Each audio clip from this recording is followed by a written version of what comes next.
Hey, what do you got there? News of the anti-monitor. Oh, I don't know Yeah, anything about that. yeah. You don't? Oh, you don't? Like, it was 8 minutes ago. Just very recently. Huh. That's big news. He's handsome. So what big news do you have for us? Yeah. Well. What do you want to know? Everything. That's rather broad. Okay, let me start. How many episodes are you directing this season? Are you directing the crossover? Well, it was kind of a split thing. It was a difficult decision. I've directed the last 3 or 4. Remember, I'm retired right now.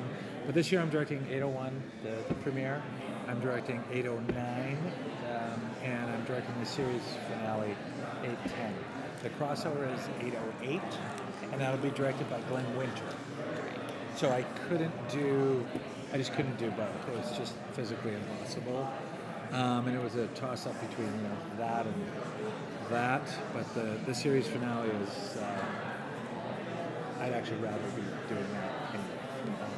Has there been anything that you've really wanted to do that now you're like, oh, this is our final season, we've got to do it? A fight sequence or something? Always. And there's a laundry list of stuff. And every season, I go back to that list and I go, okay, I wanted to do this, or I did it. Like I was telling those folks in that direction, we only have a 42-minute broadcast time, whereas like Daredevil, they have a full hour. They can do a 10-minute oneer. I can't because there has to be the rest of the episode, and it'll get chopped into bits, and we can't risk that. So we have to be very precise and surgical with how we deliver our action, for instance. So whenever we do something that we're really proud of, and then because of broadcast time, sometimes it gets cut, later, it's very disappointing. So whenever something that is spectacular that we really love gets cut, I always write it down and go, I'm coming back to this, I'm putting this in no matter what. So I'm continually doing that. I'm always like, what haven't I done? Let's try not to do ourselves. And I've got literally a list on my phone of this, that. Maybe at the end we can have all of the cool cut scenes all just put together. Yes. That's something else discussing over there was putting together a director's cut of all my episodes that I directed.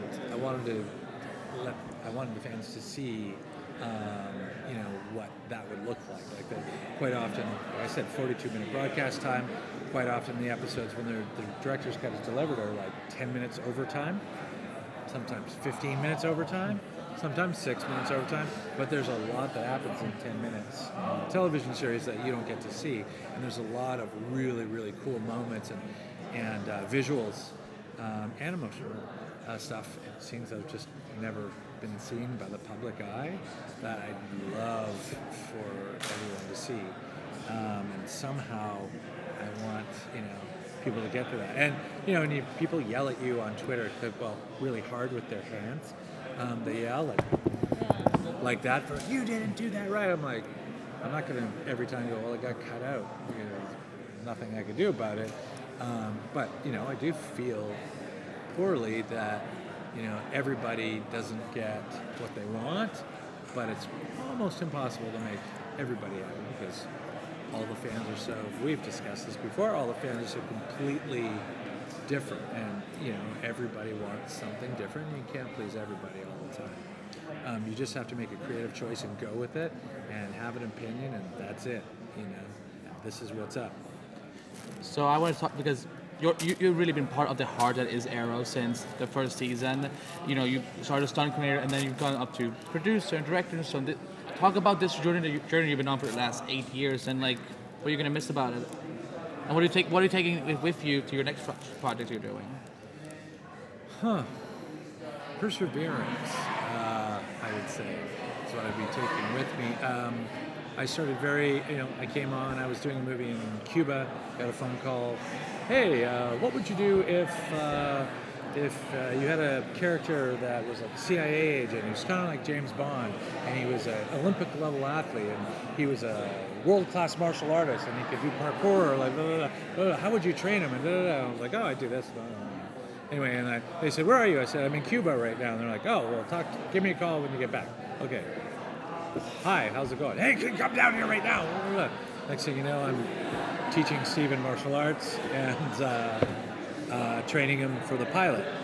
And they were like, oh, we can't have a fight choreographer on staff. And then David Nutter goes, we have to find a way to pay you. Let's put you in a scene. We'll break your neck and blah, blah, blah.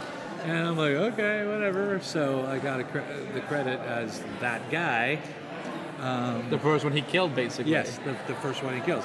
You can't know my secret, and that's me. And then just stayed on as a fight choreographer. The original plan was to alternate fight choreographers, and then I started shooting. I went to Greg in season 2, and I was always talking to Mark about directing. I went to Greg in season 2, and he's like, okay, you want to direct? I really love what you've done and your contribution to the show. I'll give you an opportunity in season 4. And Greg Berlanti is a man of honor and a man of his word. And the next thing you know, I was. And then they loved that first episode, and they gave me another one. And the rest, as far as the producer situation happened, I have no idea how that happened. Because they you came to earned me it. and said, hey, well, we're thinking of making it. I'm like, okay, thank you. Fantastic. And it has to do with the contribution to the show and the being the heart of the show, they tell me. As far as that goes, I feel, very honored and very fortunate to have been put in this position. And I've never taken where I am for granted, whether it have been like a stuntman. I was David Duchovny's stunt double back on X-Files.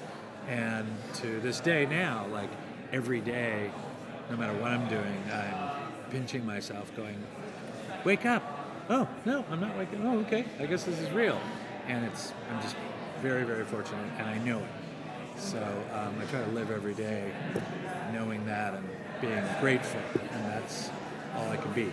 And we are grateful for you. Thank you. Thank you.